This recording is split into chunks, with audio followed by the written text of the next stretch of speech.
जय हिंद। स्वागत है आपका विश्वकर्मा जी चैनल पे।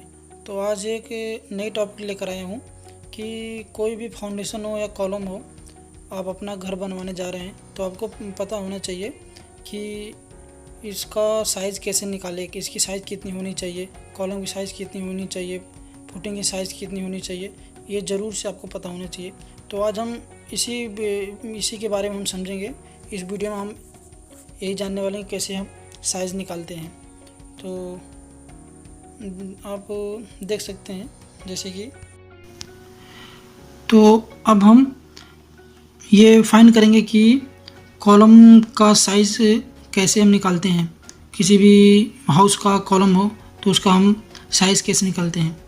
तो देखते हैं कि हमारा ये फाउंडेशन हो गया, ट्रेपेजोइडल फाउंडेशन है, ये हमारा पीसीसी हमारा कॉलम हो गया। टोटल लोड मतलब बीम, डेड लोड और लाइव लोड दोनों हमारा 1150 किलो न्यूटन का लोड इस पे आ रहा है फाउंडेशन पे। उसके बाद एक कॉलम पे हमारा इतना लोड आ रहा है, मतलब कॉलम पे बीम और स्लैब का लोड इतना आ रहा है। अब हम देखेंगे तो लोड हमारा इतना आ रहा है टोटल। अब हम 10% सेफ्टी फैक्टर लेके चलते हैं कि भविष्य में अगर हमने कैलकुलेशन किया हमारा लोड इतना आया, हमारा लोड मान लो इतना आ गया, हमारा लोड इतना आया और आगे जाके कुछ और उसमें वर्क हुआ स्ट्रक्चर में ऊपर, तो उसका लोड बढ़ जाता है। तो उसकी वजह से हम 10% पहले से ही लोड लेके चलते हैं। तो इसका 10% एक्स्ट्रा लेंगे तो इसका 10% 115 किलो न्यूटन आ गया। टोटल लोड हो जाएगा हमारा 1265 किलो न्यूटन, जो कि इसको PU से डिनोट करते हैं, मतलब लोड को हम PU से डिनोट करते हैं। अब हम आगे देखते हैं। अब हम कॉलम में जो कंक्रीट यूज़ करेंगे, अब कभी भी कॉलम में या फाउंडेशन हो उसमें M25 से नीचे की ग्रेड की कंक्रीट यूज़ मत करो। इससे ऊपर कर सकते हो, इससे नीचे मत करो। तो हम M25 के हिसाब से लेके चलते हैं। कंक्रीट का ग्रेड M25 हमारा है। और ग्रेड ऑफ स्टील मतलब ग्रेड ऑफ स्टील आजकल हम लगभग सभी जगह Fe 500 यूज़ करते हैं, TMT का जो कि होता है। ये हमारा ग्रेड ऑफ स्टील हो जाएगा। और अब हम जो हमारा कंक्रीट होता है, मास कंक्रीट होता है, जैसे हमारा 100% कंक्रीट वर्क है, तो इसमें हम 1% स्टील का एरिया लेके चलेंगे।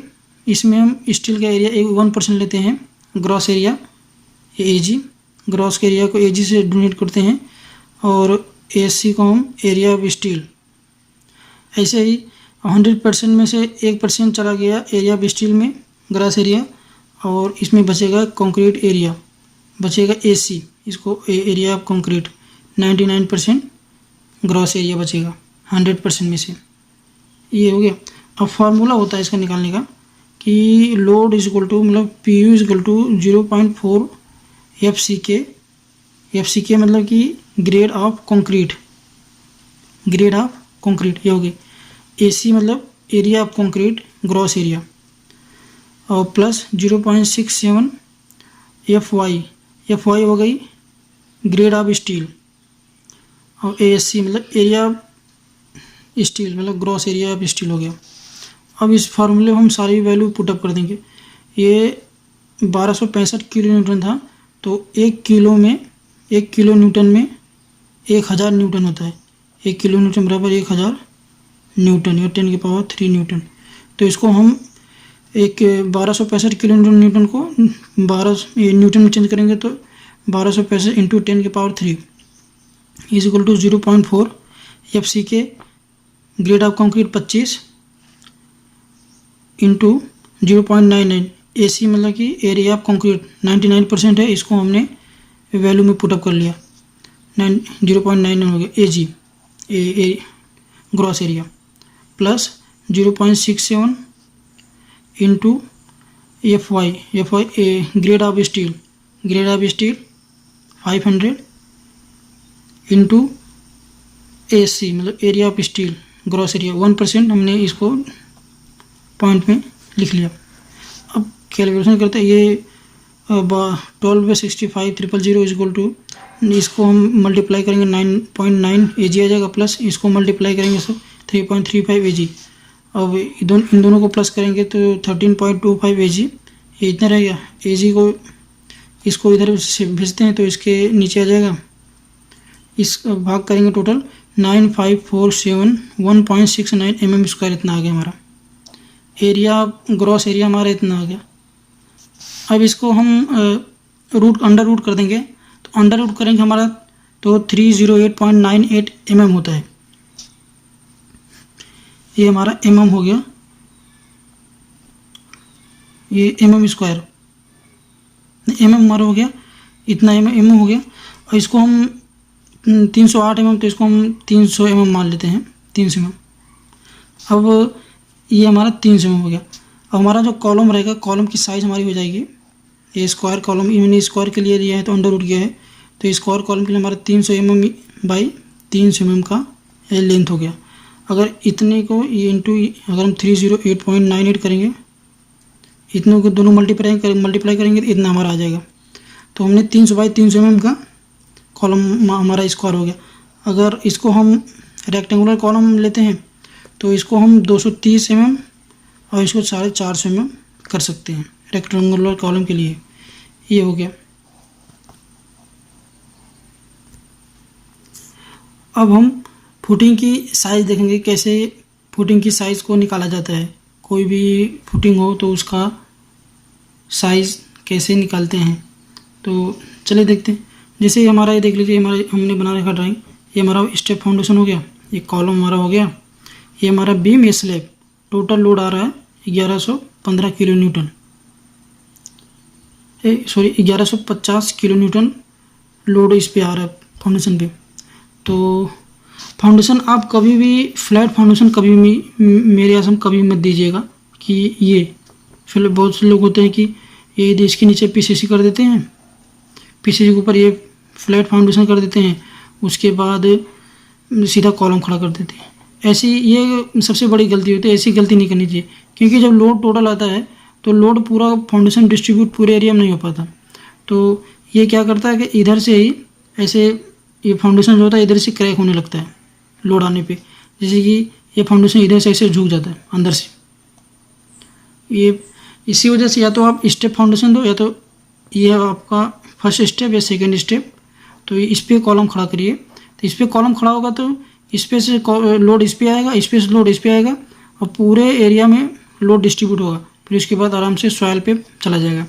या आप स्टेप फाउंडेशन ना देखिए, ये फ्लैट फाउंडेशन दीजिए, उसके बाद इसको ट्राइपोजोइडल करिए, ट्राइपोजोइडल फाउंडेशन मारिए, करिए इसको ऐसे, ये हाइट ऐसे में,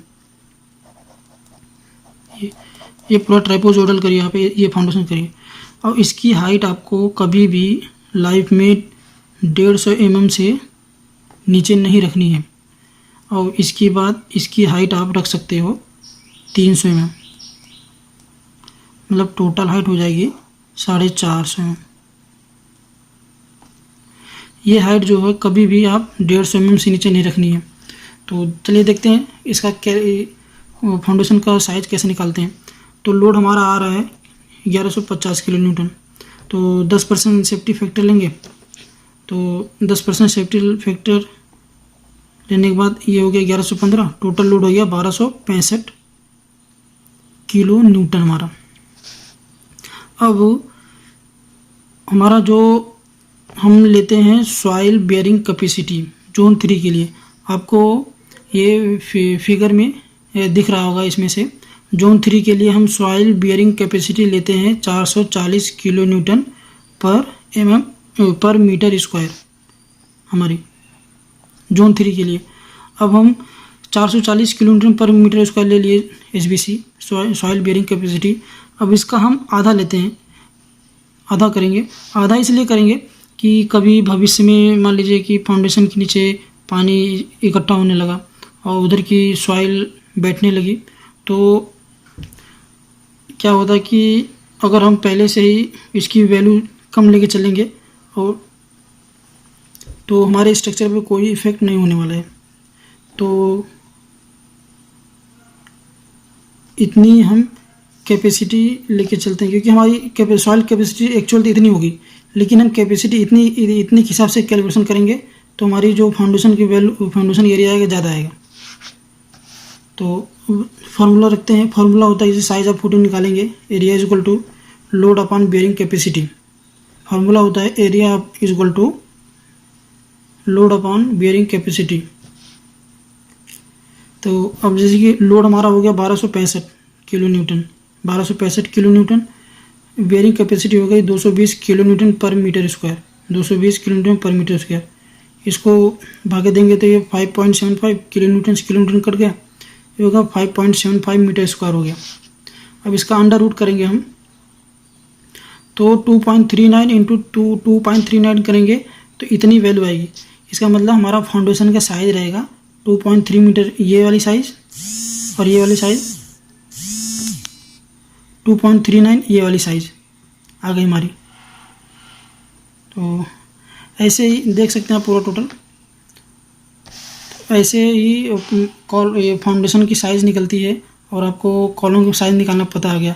लेकिन अब आपको ये लोड बहुत आसान होता है निकालने के लिए। लोड कैसे निकालते हैं इसको आने वाले वीडियो में हम समझाएंगे, मतलब कि किसी भी स्ट्रक्चर मेंबर का लोड कैसे निकालते हैं, डेड लोड कैसे निकालते हैं, लाइव लोड कैसे निकालते हैं, तो नेक्स्ट वीडियो में आपको वीडियो मिल जाएगी।